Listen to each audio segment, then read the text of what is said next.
Então tá tudo certo, né? Acabamos de criar o nosso DAO, nosso objeto de acesso a dados, e dentro dele nós já criamos 4 métodos: salvar, procurar todo mundo e deletar, né? Save, find all, find e delete. Só que esses métodos estão vazios. E como é que a gente faz para preencher esses métodos, para criar esses métodos? Não temos a menor ideia. Calma, precisa se preocupar não. Como eu sempre digo, vamos olhar a documentação.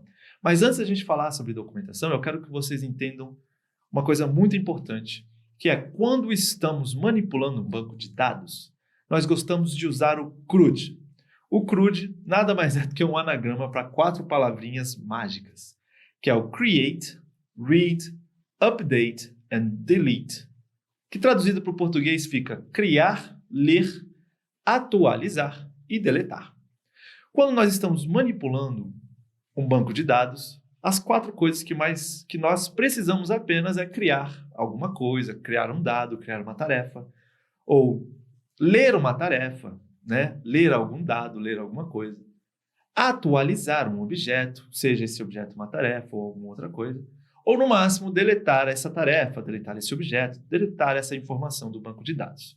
Então, sempre que tivermos que manipular um banco de dados, lembra do CRUD, tá bom? Ele vai ser a nossa base para entender como criar esses nossos métodos. Então, quando eu falo save, save uma informação, salvar uma tarefa, pode ser criar essa tarefa, ou às vezes atualizar essa tarefa.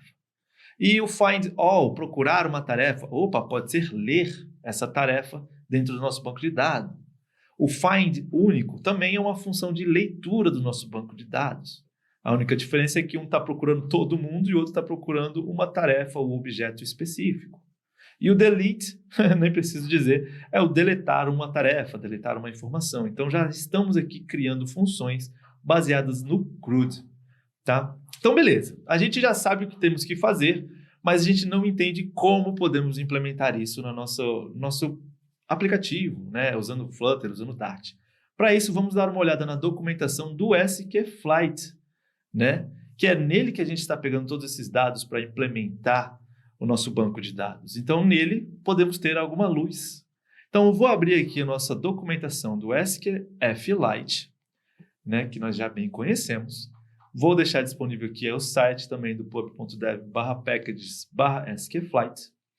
E conforme nós formos descendo aqui, essas informações nós já vimos, né?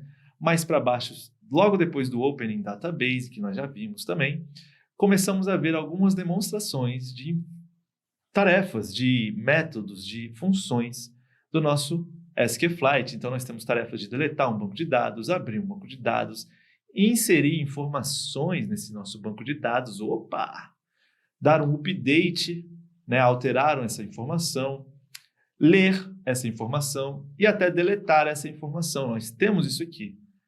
E logo abaixo dessa nossa tabelinha, né, com essas informações, nós temos aqui uma frase muito bonitinha, escrito Basic Information on SQL here. Ou seja, informação básica do SQL bem aqui. Então é isso que a gente quer. Queremos informações básicas sobre métodos e funções de SQL. Então vou clicar nesse here e nós vamos ser redirecionados para uma página do GitHub com essas informações bem detalhadinhas. Vou deixar disponível para vocês aqui embaixo também, caso vocês não consigam acessar diretamente. Tá bom? Então, aqui eu já li, tá? Não precisa se preocupar, a gente não vai ler de ponta a ponta. Se você quiser, você pode dar uma lida, tá? É sempre bem-vindo dar uma pausa e ler com calma o que a documentação está dizendo. Ainda mais se você quiser se aprofundar, tá? Mas aqui nós temos alguns usos básicos de métodos simples e métodos fáceis de se utilizar no nosso SQL. Nós temos o método execute, que nós já usamos para executar a nossa tabela. Nós temos o método insert, de inserir dados nessa tabela. Nós podemos inserir dados nessa tabela. Caraca, que legal! Se a gente pode inserir, então já fica fácil da gente salvar uma informação. Podemos usar isso aqui para salvar uma informação. No caso, uma tarefa. Vamos dar uma olhada aqui. Ó. Ele está falando que ele cria uma variável inteira chamada recordID, que insere no nosso banco de dados, né, esperando um pouco, porque as coisas demoram para acontecer, então await, e ele insere nesse banco de dados e ele precisa de algumas informações para inserir nesse banco de dados. A primeira coisa que ele precisa é do nome da tabela. E a segunda coisa que ele precisa é do objeto que vai ser inserido na tabela. Porém, eu quero aqui que vocês comecem a ter umas sacadas. Como nós já sabemos Dart, fica mais fácil de olhar, bater o olho e perceber que quando estamos usando chaves, significa que esse objeto nada mais é do que um mapa. Então, nós temos um mapa, e como já sabemos, o mapa ele possui um valor-chave, no caso name aqui, e um valor correspondente a essa chave, my name. Outro valor-chave, que aqui é o type, e o correspondente a esse valor, my type. E nós temos isso, nós podemos criar isso com o nome da tarefa, e aí o correspondente a esse nome, a dificuldade da tarefa e o correspondente a essa dificuldade. Então, nós precisamos aqui, começamos a ver que ele precisa de um mapa para inserir essa informação no banco de dados. Legal, é isso que eu quero, que vocês tenham essa malemolência, essa sacada em relação ao Dart, em relação aos pacotes e como tudo isso se relaciona com Dart e com Flutter. Vamos descer mais um pouquinho, dar uma olhadinha.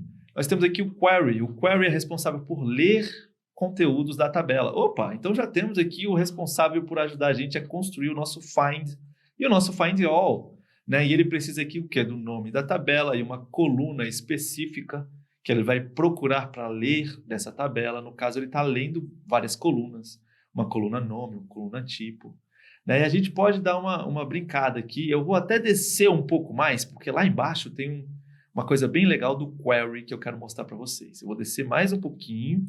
E aqui embaixo, em exemplos, nós temos um using like, que ele dá para a gente um método bem bacana de como usar o query de formas novas. Então, nós temos o query, que acabamos de ver que é um método para buscar informações na nossa tabela, e ele precisa do nome da tabela, ele precisa da coluna que ele vai buscar dessa tabela, então pode ser o nome, pode ser a dificuldade, pode ser a imagem, e nessa coluna ele vai procurar por um nome, né? Aqui ele já está dizendo aonde esse nome será igual a, e aqui nós temos o argumento desse nome. Nesse caso aqui, ele está usando um where args para verificar se nesse nome da nossa tabela está começando com TA, tá, como table, tabela ou tarefa. Então ele está verificando se existe uma tarefa com o nome tarefa ou um nome que começa com tá, né? Pode ser taverna, pode ser várias coisas, né? Então ele dá para a gente várias ferramentas de como explorar várias formas de usar nossos métodos. Aqui ele já está procurando uma tarefa, no caso nosso vai ser tarefa, mas está procurando uma informação na tabela que contém a palavra free. Então nós podemos começar a usar esses métodos. Tudo bem se você não estiver acompanhando tão claramente. Eu sei que isso aqui fica um pouco abstrato porque nós estamos só analisando nossa documentação. Vou começar a subir aqui para a gente voltar lá para cima para ver o último método.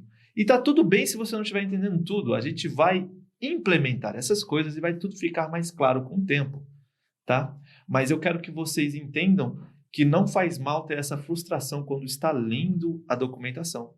Conforme você for implementando, você vai entendendo com mais calma e as coisas vão ficando mais transparentes e leves. Tá bom? A última coisa que eu quero que a gente olhe aqui é a nossa função delete, que ajuda a gente a deletar uma informação da tabela, que precisa do nome da tabela, precisa de qual que é o argumento que estamos buscando, pode ser o nome do caso da tarefa, pode ser a dificuldade, pode ser a imagem. Assim como nós também temos uma função update, que ajuda a gente a dar uma alterada num valor específico do nosso objeto. Então ele busca pelo nome da tabela, mais uma vez, busca pelo objeto que vai ser alterado completo e busca aonde nesse objeto nós vamos alterar a informação. E isso é muito bom, porque agora a gente já tem uma base para construir o nosso CRUD. Criar, ler, alterar e deletar. Então vamos embora? Vamos começar a meter a mão na massa?